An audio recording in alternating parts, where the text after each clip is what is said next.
sur le plan d'organisation générale, je dois préciser que la crevette est un arthropode bilatérien, c'est-à-dire à symétrie bilatérale. Et je vois ici son côté gauche. Si je vois du côté dorsal, je constate qu'il est bien doté d'un plan de symétrie et le corps est comprimé latéralement. D'accord? Euh, ce- le corps de la crevette est subdivisé en deux grandes régions, une région antérieure qui occupe à peu près les 2/5 du corps et une région postérieure estimée aux 3/5 du corps. La première, c'est la région céphalothoracique, parce qu'au niveau de cette région, on a la tête, céphalon, le thorax, périllant, tous soudés et recouverts par une structure particulière qui est la carapace. D'accord? Au niveau de cette région, il y a théoriquement 13 segments, 5 céphaliques plus 8 thoraciques. Au niveau de la région postérieure, dont les limites segmentaires sont nettement distincts les uns des autres et ils sont nettement articulés les uns par rapport aux autres, c'est la région du pléon ou bien la région abdominale prolongée. Chaque segment est prolongé ventralement par une paire d'appendices qu'on appelle les pléopodes à rôle natatoire. C'est-à-dire ils permettent à l'animal de nager. La crevette peut marcher sur le fond du sol grâce à ses pattes thoraciques, nombre de 5 paires. Les 5 derniers périopodes sont des pattes marcheuses et les pattes abdominales ou bien les pléopodes sont des pattes nageuses ou bien des appendices nageurs. D'accord? Point à la ligne. Une région postérieure qui commence à la limite du céphalothorax et qui s'étend jusqu'à l'arrière et qui correspond aux 2/3 par exemple, ou bien aux 3/5 de la taille, avec des segments nettement visibles. D'accord? Mais la partie antérieure, céphalothoracique, ne comprend aucune limite segmentaire, et bien tout simplement parce que toute la région est couverte par une carapace prolongée par un rostre pointu et dentelé. D'accord? Et donc, si on dénombre les segments abdominaux, on en compte bien 6. Si on essaie de compter les segments céphalothoraciques, on ne peut pas le faire, tout simplement parce qu'ils ne sont pas visibles. Alors, je reviens à un autre aspect qu'on a expliqué auparavant, c'est que chaque segment, ou bien chaque métamère, chez les arthropodes en général et chez les crustacés en particulier, est prolongé par une paire ventrolatérale, ou plus précisément ventrale, d'appendices. D'accord? Si le métamère n'est plus visible, et avec un peu de chance, l'appendice qui le prolonge peut toujours persister.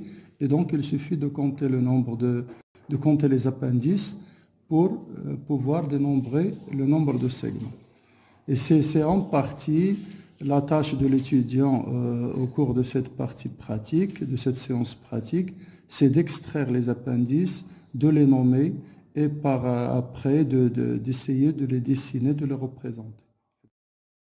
Au cours de cette deuxième partie, qui est une démonstration des dissections, et dont le but essentiel est de montrer à l'étudiant comment reconnaître sur place les appendices pour les extraire correctement et les placer dans cette fiche de dissection qui comporte bien sûr les différentes régions de la crevette et qui comporte aussi les noms respectifs pour chaque appendice dans sa région. Deux possibilités se présentent pour l'étudiant. Soit qu'il est capable, à travers les petites démonstrations à part, pour reconnaître les appendices un par un, et donc ça ne lui poserait pas de problème. S'il extrait aveuglément un appendice, il doit l'identifier et le nommer et le placer dans sa case respective. Ce n'est pas évident, bien sûr, pour un étudiant qui entame cette dissection pour la première fois, vu l'encombrement, vu les différentes formes, vu pas mal de difficultés qui sont confrontées lors d'une première prise de contact avec ce corps de crevette. Alors, je propose toujours aux étudiants de procéder à une extraction en respectant l'ordre de rencontre des appendices, soit en commençant par l'avant, soit en commençant par l'arrière. Ou là également, si on commence par l'avant, on peut extraire facilement les anténules et les antines parce qu'ils sont très développés, mais avec cet encombrement d'appendices tous repliés vers l'avant, il y a toujours problème. Je leur propose de commencer leur dissection par l'arrière de l'animal. Et donc, au niveau de la fiche de dissection, ils vont placer les appendices un par un de l'arrière vers l'avant. Je vais faire la chose tout de suite. Et donc, une petite précaution. Avant d'extraire n'importe quel appendice, il faut s'assurer que le bout de la pince vraiment va jusqu'à sa base pour ensuite le serrer et l'arracher. Donc voilà. C'est la première fois que vous voyez un appendice terminal chez la crevette. On voit bien que c'est un appendice particulier, il est aplati et il présente deux branches. C'est un appendice biramé. La particularité vient du fait qu'il est spécialisé, qu'il va contribuer à la formation d'une sorte de nageoire caudale avec l'autre moitié de la paire, en association avec le telson. Et donc c'est un appendice biramé, je vais le positionner au niveau du métamère 19. À côté, il y a une sorte d'aiguillon, je vais l'arracher quand même. Cet aiguillon, c'est le telson, et le telson est pratiquement constant chez tous les arthropodes et il est différent d'un appendice. Il ne peut être assimilé à un appendice. Je le mets donc en dehors de cette fiche de dissection. Je vais à l'avant-dernier métamère, et donc c'est le 18e de la série. Et je l'ai extrait à sa base. J'ai constaté qu'il est constitué par un segment à la base très mou et à son extrémité, il contient,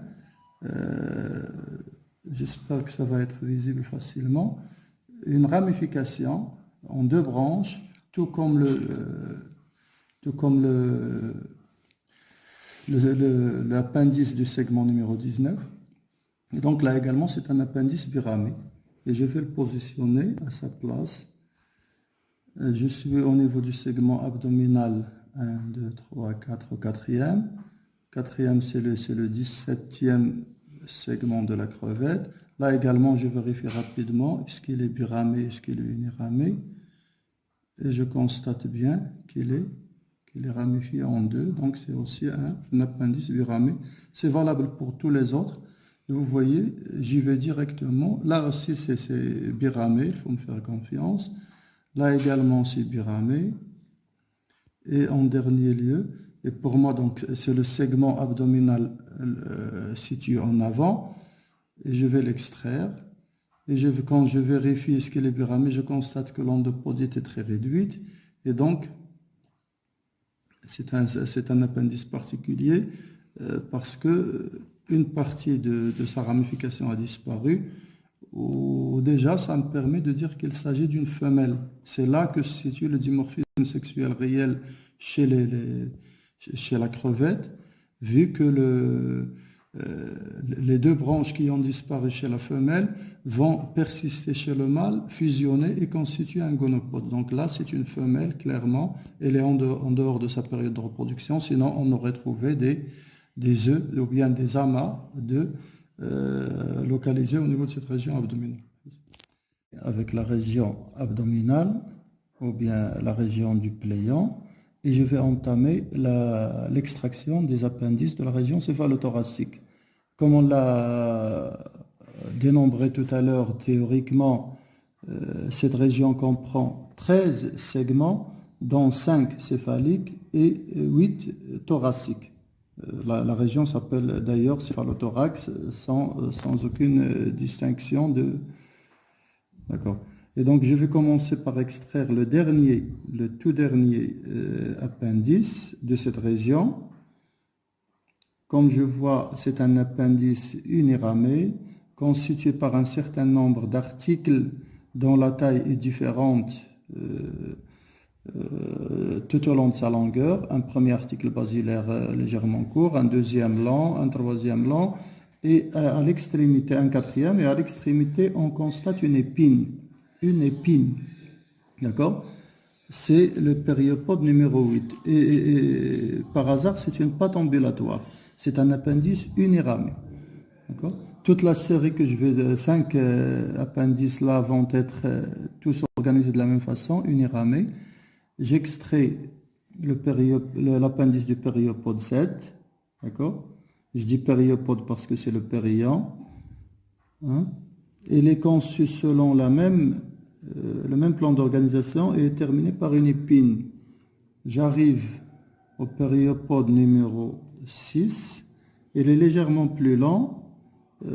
L'organisation est pratiquement la même, des segments courts, des segments longs, deux autres segments longs, mais tout à l'extrémité, tout à son extrémité, on voit bien une structure qui est un peu différente.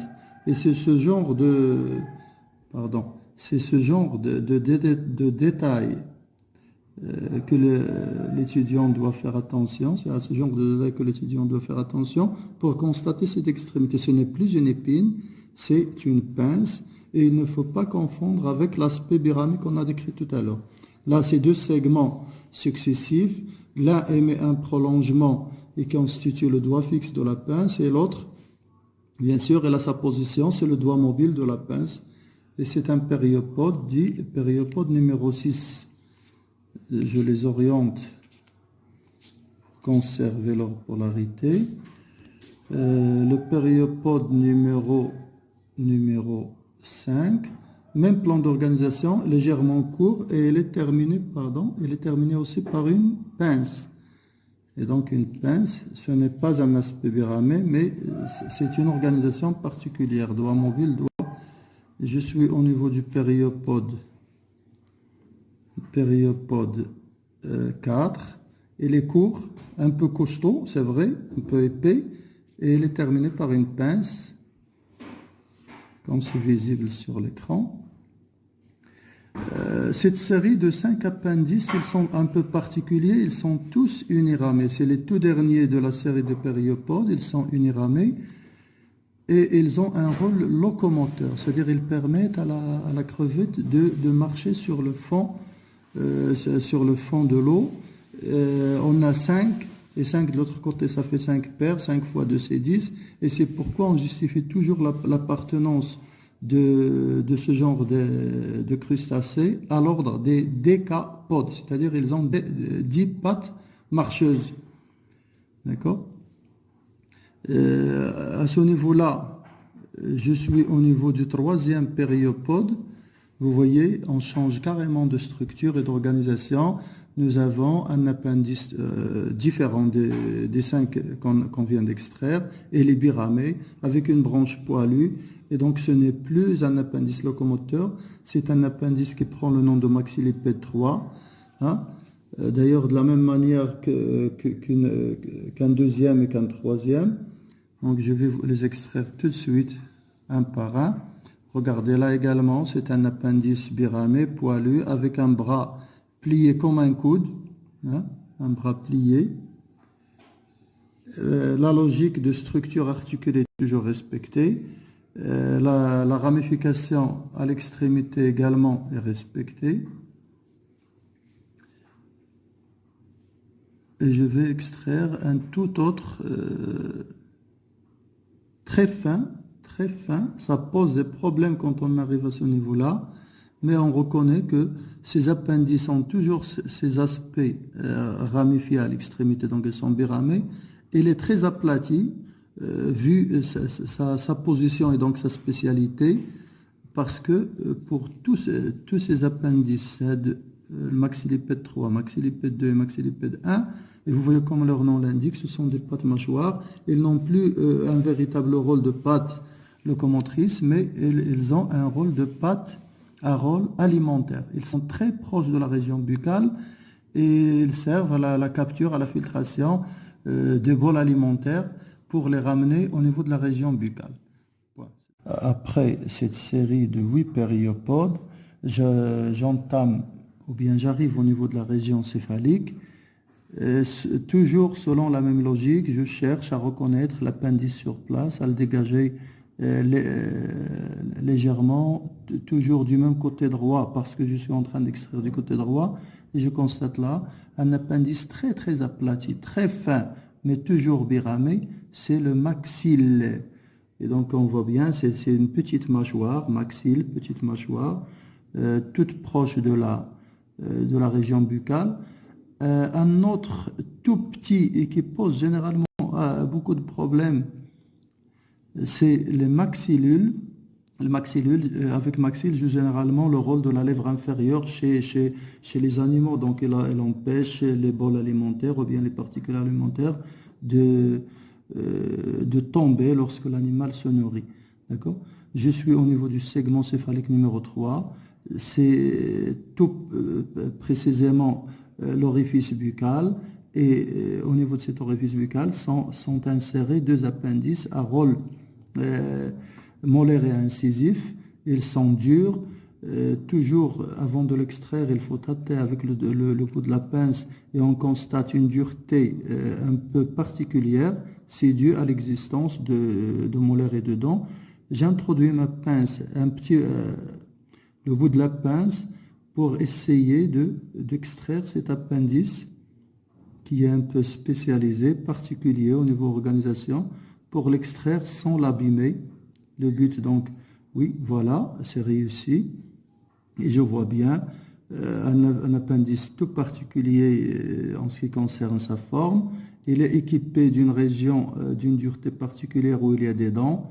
Et donc, appliqué contre l'autre paire, contre l'autre moitié de la paire, ça va permettre de découper, de broyer, etc. Et il est organisé également selon un type biramé. C'est une mandibule droite. D'accord? J'arrive donc aux deux autres segments qui restent avec deux appendices un peu particuliers. Vous voyez là un appendice extrait à sa base avec une partie enfouée, une partie foliacée, toujours selon la même logique, exopodite, endopodite. C'est tout simplement l'antenne à rôle sensoriel. Et donc c'est au niveau du deuxième métamère. Un tout autre appendice. Je vais faire la chose comme je voulais toujours conseiller. Je vais chercher à la base. Je ne vais rien démêler pour l'instant. Je vais juste l'extraire. C'est l'anténule. Et donc je vois bien au niveau de cette anténule qu'un article à la base est creux et qui héberge, qui protège l'œil pédonculé de la crevette. Il est toujours protégé à la base de l'anténule. À l'extrémité, je vois bien que les deux fouets, c'est deux branches ramifiées, donc c'est un appendice biramé. Et donc je le mets à sa place, anténule. Les antennes et les anténules ont un rôle sensoriel. Je vous ai parlé tout à l'heure d'une carapace. Vous voyez qu'après l'extraction, donc je peux faire ce que je veux de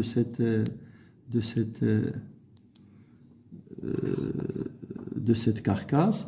Et donc, je viens de dégager la carapace entière. Je vois bien qu'elle est transparente, elle est dure, elle est dentelée par endroits et elle est prolongée à l'avant par, donc je regarde du côté droit, elle est prolongée par une sorte de rostre. C'est une sorte de défense dentelée, etc., qui permet à l'animal de se protéger. Et donc, la carapace, ce n'est pas un appendice, bien sûr. Le rostre non plus, ce n'est pas un appendice, c'est un prolongement vers l'avant. Et voilà, ma dissection est totalement terminée.